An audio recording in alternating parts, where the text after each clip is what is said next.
Reformed Church. 1 Corinthians chapter 1, verse 24. Just a little passage here. 1 Corinthians 1:24.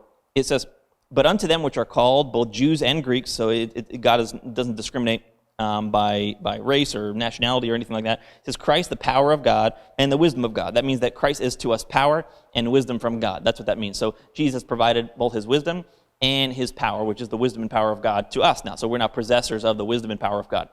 It says, it says, "Unto us," it says, "Unto them, Christ is to us power and wisdom from God."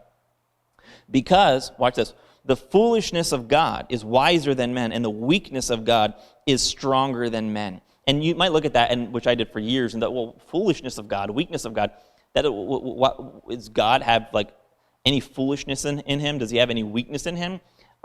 Until you realize, actually, when he says the foolishness of God, he's actually referring to us. And he refers to the wisdom, the weakness of God. He's referring to us, actually. Because if you look at the next verse, it says, "For you see your calling, brethren." He immediately refers to them and says, "How that not many wise, according to the flesh, or after the flesh, not many mighty, and not many noble are called." So when he says the weakness, he's referring to them not being mighty. When he refers to foolishness, he's referring to them in their flesh not being wise. And he calls us the weakness of God and foolishness of God. Now, that doesn't mean that we're weak. What it means is that in our flesh, we can't do anything in our flesh or know anything in our flesh, but because now we are of God, because now we have given that weakness of the flesh over to the control of the Holy Spirit and over to the control of God. That's why he says the foolishness of God. In other words, the flesh that is foolish but yet controlled by God. The flesh that is foolish but yet receives the wisdom of God.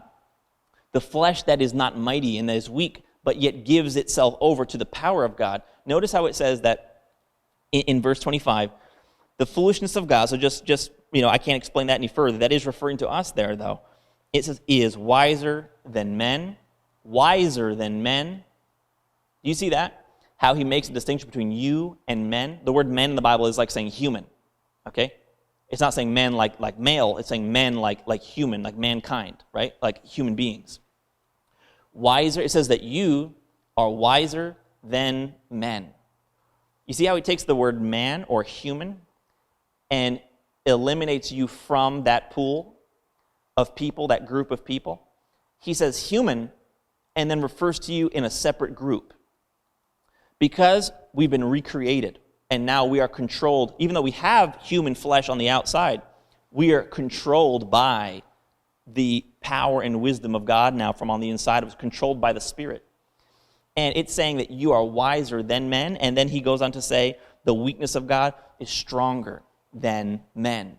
So just a couple points on that. One, that, like I said before, he eliminates you from that pool, telling you that you're not human anymore.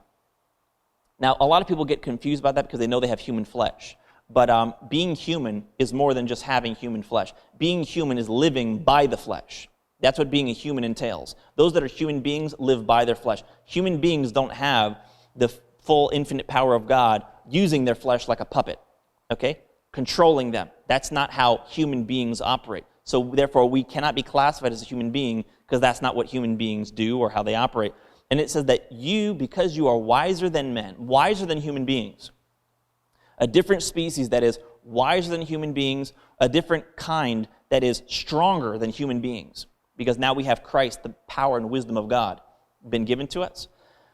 I just wanted to bring that to you because also, I won't read it, but 1 Corinthians 3, in the beginning part of that chapter also excludes us from that, saying that, why do you walk as men? And eliminating you from that group. And so, therefore, the things that we can see in our life, the way that we can operate, and the things that we have to expect in our life are better than what men experience.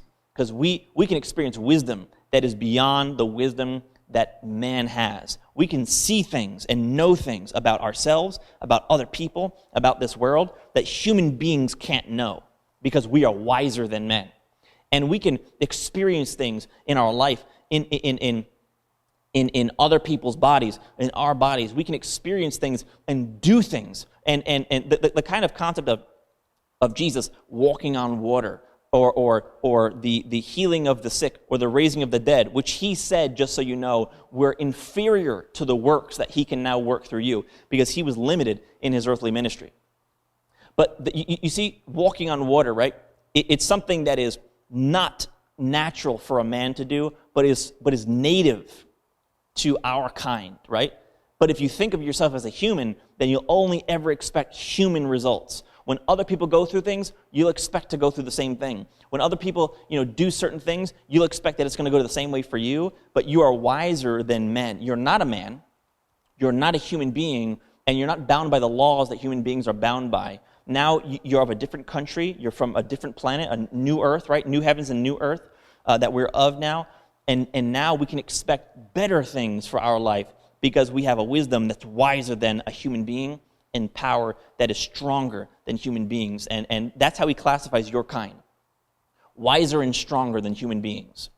Wiser and stronger than angels. Wiser and stronger than we talk about the wisdom of Solomon. Wiser than that. So I just want to bring that to you because if you think of yourself as being natural, then you will expect natural results and you will believe in what's natural for you.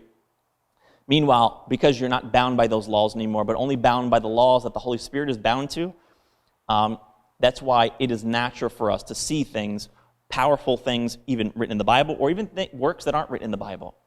And we have to first get out of the human mentality and start believing things regarding our country and the kind that we are, if we're ever going to see those results in us. And again, it just starts with knowing I'm not a human being, I have what Christ has, and therefore can expect results that are beyond what men experience in their life.